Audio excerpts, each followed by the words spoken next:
You're listening to Travel Talk Weekly with Rob and Carrie Stewart, travel experts, authors, and TV hosts.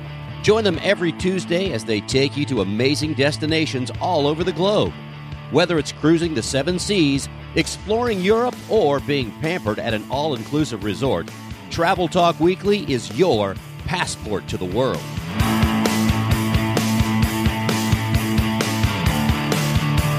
Hello and welcome to another episode of Travel Talk Weekly.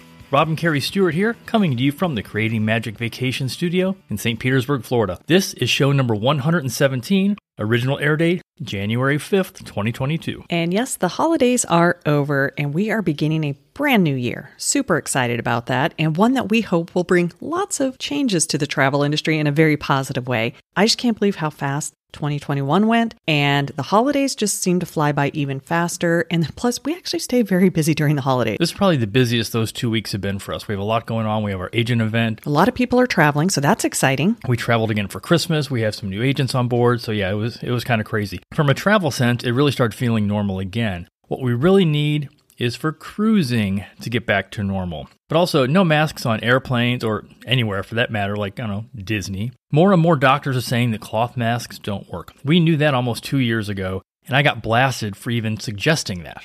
Oh, what are you, crazy? You're not a doctor. I'm like, yeah, the doctors are saying the cloth masks don't work. It just took them a while to come around to it. Yeah, it was nice not having to wear masks, though, at the Gaylord event this year. And because in 2020, we had to completely while we were indoors. This past week, the CDC, the Center for Discouraging Cruising, once again tried to kill an entire industry. Yeah, they've recommended that no one cruise. I think the public's trust level with these bureaucrats is at an all-time low. I mean, it's pretty easy for them to sit in their offices, they're still getting a paycheck, and meanwhile, tens of thousands of cruise employees won't be getting theirs. And not to mention the tens and tens of thousands of cruisers that either can't cruise or their cruise got canceled, and also all the travel agents that have all that lost commission. So it's not just, hey, we're going to cancel this cruise or we're just going to cancel this industry. That industry touches so many people, including all the people that work in the ports that are completely dependent on these cruise lines coming in every week. And to be clear, the cruise lines have not shut down again. They're still traveling. Yes. The CDC is just putting out some pretty strong statements on why you shouldn't cruise. Cruises take so many precautions that they are requiring all passengers to be vaccinated. We're kind of used to that by now. Plus, they have to take a test prior to even getting on the ship, even if they're vaccinated. And the Cruise Line International Association, which is the big lobbying organization, put out a very strong statement that I agree with, that I'm going to read. And they said, quote, "The decision by the CDC to raise the travel level for cruising is particularly perplexing, considering that cases identified on cruise ships consistently make up a very slim minority of the total population on board, far fewer than on land, and the majority of those cases are asymptomatic or mild in nature, posing little to no burden on medical resources on board or on shore. No setting can be immune from this virus. However, it is also the case that cruise provides one of the highest levels of demonstrated mitigation against the virus. Cruise ships offer a highly controllable environment with science-backed measures. Known testing and vaccination levels are far above other venues or modes of transportation and travel, and significantly lower incident rates than land." End quote. Bottom line, if you have a cruise booked, plan on going. We've had many clients and agents travel in the past months since the return of cruising this past summer, and they all say the same thing. It was a great experience, and we loved how low the crowds were. Yeah, and also we have had some clients who did have to cancel because they tested positive, and that was prior to boarding. So think about that. The protocols are working. Some of you may know that in 2021, I took my love of luxury watches and turned it into a business. I still wear my two-tone Tag Heuer watch that you gave me for my wedding present. And I myself just got my first luxury watch, a Meistersinger, and that is a German-made watch with Swiss movement, but it only has one hand. So if you need to know the exact time, this probably won't be the brand for you. I love the simplicity and elegance of it. It is very nice. And for exact times, we all have our phones for that. So I will keep wearing my luxury watches. Here are the few brands that I have right now: Omega, Panerai, Hublot, Bell & Ross, and 2 brand new in-the-box limited editions, never to be worn. And they are both one of only 100 made in the world. One is a Ulysse Nardin, and the other is a men's Meistersinger watch. So if you love luxury watches, or maybe you're just curious as to why people like Shark Tank's Kevin O'Leary say they are great investments and his best investment class, reach out to me or follow Passport to Timepieces on Instagram and Facebook. I can also help you source just about any watch that you want. Rolex, Audemars Piguet, Patek Philippe, or even a six-figure Richard Mille. Those things are crazy. Yes, they are. 2021, the year in travel. Definitely a series of ups and downs. At the beginning of the year, we did not think that mandatory vaccines would happen for anyone, because the politicians said they wouldn't and couldn't, and then of course they did. That changed fast. Disney World at one point eliminated the mandatory masks in July, only to bring them back a few weeks later. And individual countries are changing their requirements so fast that you need a spreadsheet just to keep up with it. And I have to tell clients, pretty much we say once we're about 10 days out or a week out, let's revisit because things can and will change. Mexico still seems like the place to go in the Caribbean. No vaccine requirements, just a negative COVID test. And some countries in Europe have radically changed their policies in the last month. So if you're planning international travel, check with your travel agent on a regular basis just to make sure you are in the know with the latest requirements. Traveling in the U.S. is starting to get back to where it used to be. Flights over Christmas were the busiest since the shutdown, a very good sign. And this week, we're bringing you a few of our favorite travel hacks. And this is the same advice that we give our clients. And we even put one on the list that I hadn't even thought about until this past week. But yes, as we said, travel is coming back, but so are some people's bad manners. I know, a bad sign is people going nuts on airplanes. And here are my thoughts. First, our politicians have really turned us against each other. Vax versus no vax, wearing a mask or not, or even not wearing it the right way, as evidenced by someone called Delta Karen. On a recent flight, she was caught verbally assaulting an older gentleman because he was not wearing his mask. The reason is that he was eating. But that didn't stop Karen, not her real name of course, from just going off on the guy, when the whole time, while she was yelling at him, she had her mask pulled down. You have got to see the video to believe it. And yes, she got arrested when the plane landed in Atlanta. There seem to be a lot more incidents involving unruly passengers for sure. And one possible reason is that on a lot of the flights, they are not doing drink service anymore. And especially on those shorter flights. But ironically, on this flight, they were serving drinks, I understand. But when people know that there will be no alcoholic beverages on board, they may drink a little too much before the flight at the airport. And that is not a good combo for an already heightened emotion in the travel world. There are lots of things you can do as you plan your 2022 trips. So here are our top 10 travel hacks for 2022 and beyond. Keep in mind, this is not a complete list because there can be dozens and dozens of tips. And some will vary depending on the type of trip. The first one is very important, and we will continue to say this throughout the year, and that is always get trip insurance. If the pandemic has taught us anything, it's always to have trip insurance. We recommend it to our clients. We require that our travel advisors offer it to their clients. There are just too many things that could happen. And we actually, just the past 2 days, we talked to a client that had declined travel protection and totally regretted that decision when their flight was canceled. And then we had another client who got an annual policy.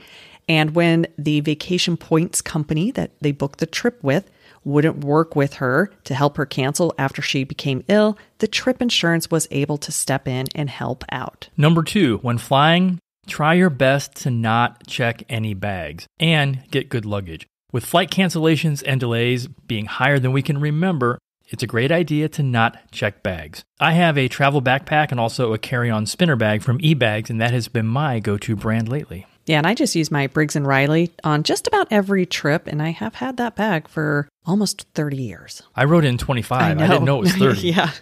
This next hack is really not something we think too much about, but it does make sense. When staying in a hotel, have a rubber doorstop with you. And this is even more important when traveling solo.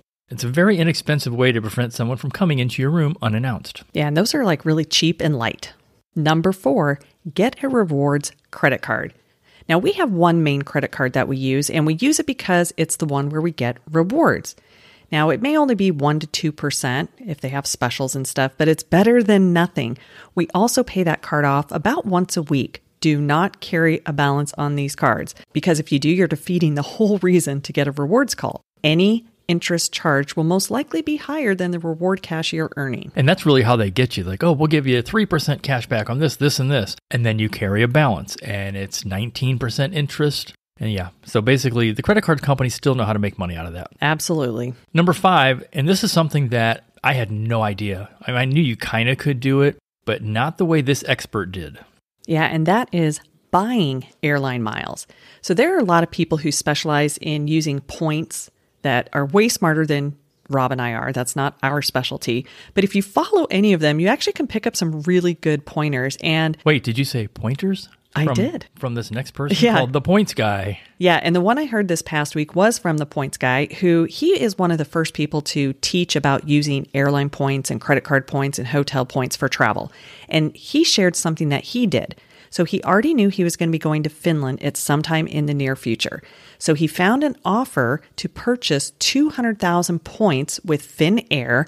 And I think it was like a little under 3,000. I could be remembering that incorrectly. He said he purchased all of those points because he could redeem them for first class round trip tickets. And that would be a much better price than if he were to just flat out buy the Finnair first class tickets. And you really have to do some math on this. And we recommend you only look into this option if you are already planning on taking that trip, not the other way around. What also buying this 200,000 points did is it all automatically took him to the top level of the rewards program. Yeah.